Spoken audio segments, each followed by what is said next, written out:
Selamat berjumpa kembali Bapak Ibu, saudari-saudara umat beriman terkasih dalam Tuhan. Salam sehat berlimpah berkat. Hari Rabu tanggal 30 April 2025, akhir bulan April. Saya mengajak kita sekalian saudari-saudara merenungkan kutipan Injil Yohanes bab 3 ayat 16 sampai 21. Kita mendengarkan sabda Tuhan dalam nama Bapa dan Putra dan Roh Kudus. Amin. Dalam percakapannya dengan Nikodemus, Yesus berkata, "Begitu besar kasih Allah akan dunia ini, sehingga Ia telah mengaruniakan anaknya yang tunggal, supaya setiap orang yang percaya kepadanya tidak binasa, melainkan beroleh hidup yang kekal. Sebab Allah mengutus anaknya ke dalam dunia, bukan untuk menghakimi dunia, melainkan untuk menyelamatkannya. Barang siapa percaya kepadanya, ia tidak akan dihukum. Tetapi barang siapa tidak percaya, ia telah berada di bawah hukuman. Dan inilah hukuman itu. Terang telah datang ke dalam dunia, tapi manusia lebih menyukai kegelapan daripada terang. Sebab perbuatan-perbuatan mereka jahat. Sebab barang siapa berbuat jahat membenci terang, dan tidak datang kepada terang itu, supaya perbuatan-perbuatan yang jahat itu tidak tampak. Tapi barang siapa melakukan yang benar, ia datang kepada terang, supaya menjadi nyata bahwa perbuatan-perbuatannya dilakukan dalam Allah." Demikianlah sabda Tuhan. Bapak, Ibu, saudari-saudara, umat beriman terkasih dalam Tuhan kita Yesus Kristus.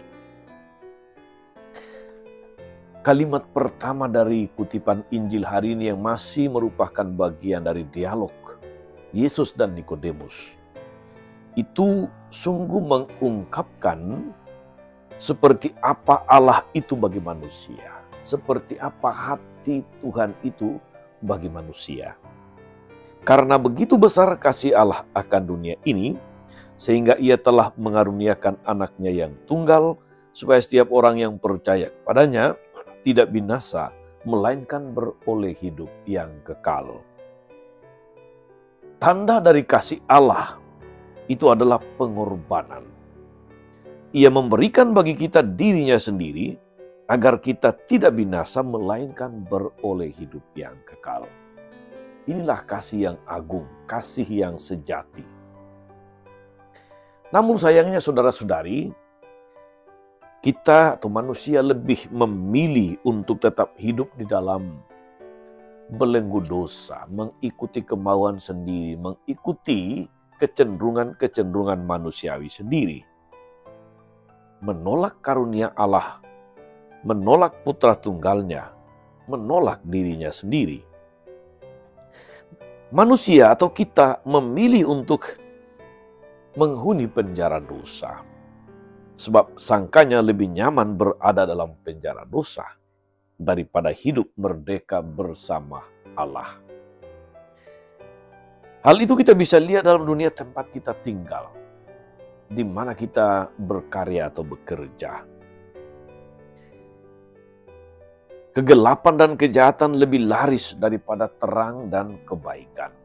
Lihatlah di media-media sosial.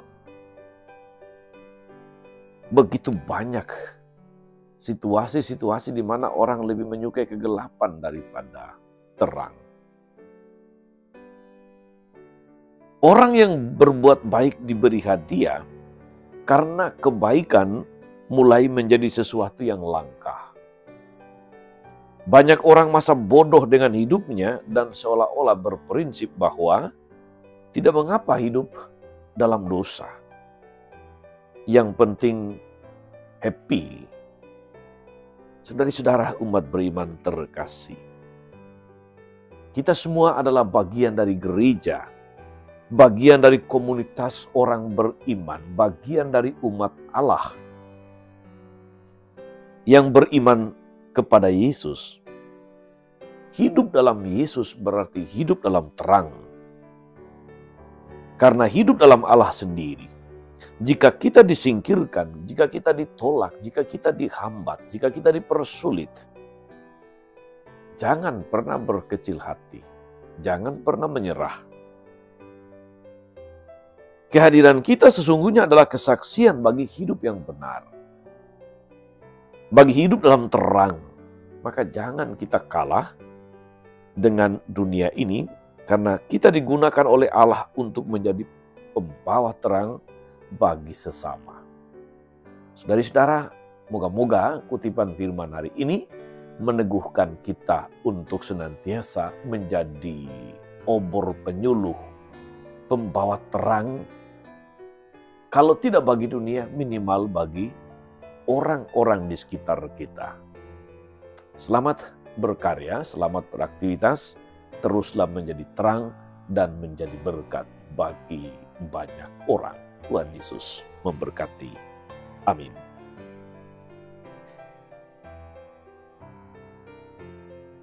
Ya Allah yang penuh kasih, kami bersyukur karena begitu besar kasih-Mu kepada kami, kepada dunia ini, sehingga Engkau mengutus Yesus Putra Tunggal-Mu, supaya kami semua yang percaya kepadanya beroleh hidup yang kekal. Mampukan kami Tuhan untuk terus berusaha hidup di dalam terang dan menjadi terang, menjadi obor penyuluh bagi orang-orang di sekitar kami.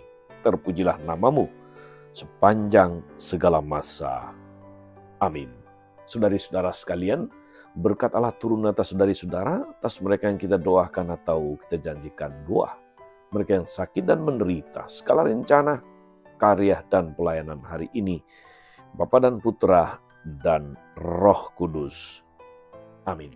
Tetap sehat, teruslah menjadi berkat. Jangan lupa like, subscribe, nyalakan lonceng notifikasinya. Salam 52, Tuhan memberkati.